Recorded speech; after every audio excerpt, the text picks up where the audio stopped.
Alam nyo, sa totoo lang, hindi madali ang may Tourette syndrome. Minsan, may mga moments tulad nito. Kuya, okay ka lang?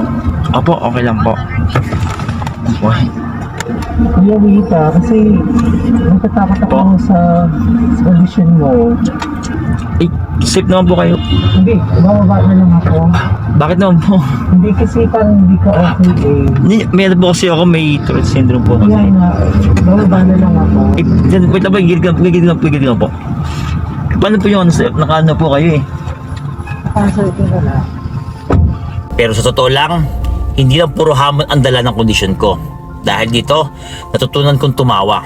Hindi lang sa sarili ko, kundi pati na rin sa mga problema sa buhay. At alam niyo kung bakit?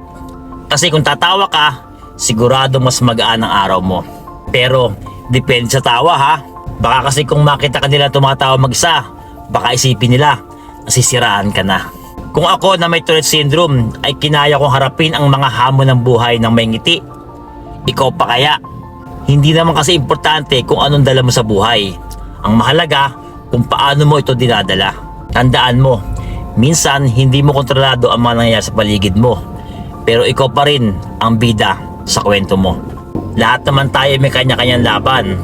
Nasa sa iyo na lang kung paano ka lalaban.